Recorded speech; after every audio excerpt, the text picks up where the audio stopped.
It's June 18, paper 22. Each week, Leah worked 5 days and is paid a total of $682. Each day, she works from 8:45 until 12:15, and then from 13:15 until 17:13. Calculate Leah's hourly rate of pay. तो पहले तो हमको निकालना है कि वो एक दिन में कितना आवर्स काम कर रही है. तो 8:45 से लेके 12:15 तक का जो टाइम है ये आ रहा है 3 आवर 30 मिनट्स. ठीक है. 13:15 से लेके 17:15 हो जाएगा आपका 4 आवर्स और 17:30 तक आ जाएगा 4 आवर 15 मिनट्स. तो टोटल टाइम जो आ रहा है वर्किंग आवर्स वो आ रहा है 7 आवर्स एंड 45 मिनट्स. तो ये आपका टोटल आवर्स का टाइम आ रहा है जिसको आप कह सकते हो, अगर आप कन्वर्ट करो उसको आवर्स में, दैट विल बी 7.75 आवर्स. कैसे कन्वर्ट करोगे? आप सिंपली 45 को डिवाइडेड बाय 60 कर दो और इसका आंसर आ जाएगा 0.75. सो दैट इज 7.75 आवर्स. ऑलराइट. उसकी जो वेज है 5 दिन की वो कितनी है? $682. तो यहाँ पर हम निकालते हैं 5 दिन के उसके आवर्स कितने होंगे. तो 7.75 को मल्टीप्लाई किया आपने 5 से, so that is equals to 38.75 hours. तो ये उसके 5 दिन के आवर्स है. 5 दिन की टोटल कितनी अमाउंट है? 682 divided by 38.75. So 682 divided by 38.75 and that is equals to $17.6. ये उसका पर आवर वेज है. B. Carlos buys a new bicycle. After 1 year, he sells it for $231. He makes a loss of 16% on the price he paid for it. Calculate the price Carlos paid for the bicycle. जब उसने cell किया 231 का तो उसको 16% का loss हुआ. Right. Original हर चीज़ होती है अपनी 100 पर. जब लॉस हुआ तो आपने 100 में से माइनस किया 16, तो that will be equals to 84. और जब ओरिजिनल प्राइस थी तो वो प्राइस आपको फाइंड आउट करना है. So 231 into 100 and divided by 84, so that is equals to 275. इसका मतलब वो ओरिजिनल $275 की थी. ठीक है. उसका लॉस होने के बाद 231 पे वो सेल हुई है. Part C. The exchange rate between dollars and euros is $1 is equals to 0.44 euros. Henry changes 852 euros for his holiday. He spent 260 euros when he is on holiday. He changes the rest of the money back to the dollars at the same exchange rate. Calculate how much money in dollars he receives. Give your answer correct to the nearest dollars. Alright. उसने शुरू में कितने change करे? $850 को उसने convert किया euros में.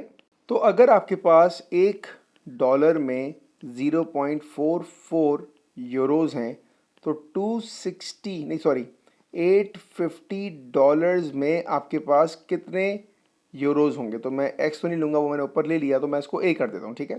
तो ये मेरे पास आ जाएगा A equals to 850 times 0.44, so that is equals to 374 euros. ये उसके पास अमाउंट है.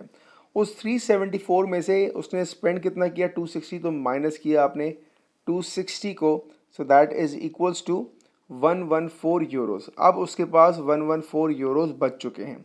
उसने जो बचे थे उसने दोबारा कन्वर्ट कर लिए अपने डॉलर्स में. तो वही वाला कन्वर्जन यूज़ करेंगे कि अगर $1 में 0.44 यूरोज मौजूद हैं तो 114 यूरोज में कितने डॉलर्स होंगे? तो यहाँ पर मैं वाई कर देता हूँ और वाई के लिए ये हो जाएगा 114 डिवाइडेड बाय 0.44. ऑलराइट. तो अब जो उसका आंसर आएगा वाई का वो आएगा $259. जिसका मतलब ये सब कुछ शॉपिंग करने के बाद, खर्च करने के बाद उसके पास ये अमाउंट बचेगा. Part D. Ania has $3,000 to invest in a savings account for 3 years.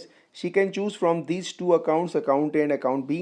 She chooses the account that will give her more money at the end of 3 years. Decide which account she chooses and find the amount she will have in her account at the end of 3 years. तो पहले हम ये बात करते हैं option A की, जो account ए लिखा हुआ है. ठीक है. फर्स्ट ईयर पे उसको रेट लग रहा है 1.1% का, तो उसका यहाँ पर हम अप्लाई करेंगे इंटरेस्ट का, that is PRT divided by 100.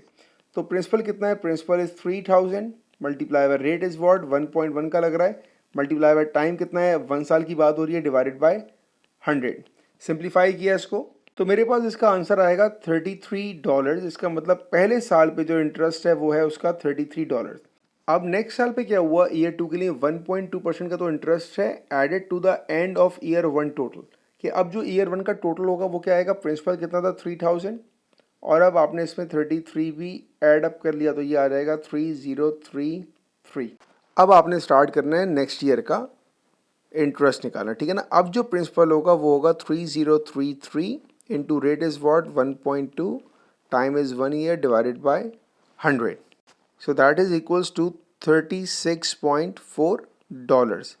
अब जो थर्ड ईयर होगा उसका जो प्रिंसिपल होगा वो क्या होगा आपके पास, प्रिंसिपल इज इक्वल्स टू 3033 जो स्टार्ट में था प्लस 36.4 जो सेकेंड ईयर का इंटरेस्ट आपने ऐड किया, तो ये आपका बन जाएगा 3069.4, ठीक है, 3069.4।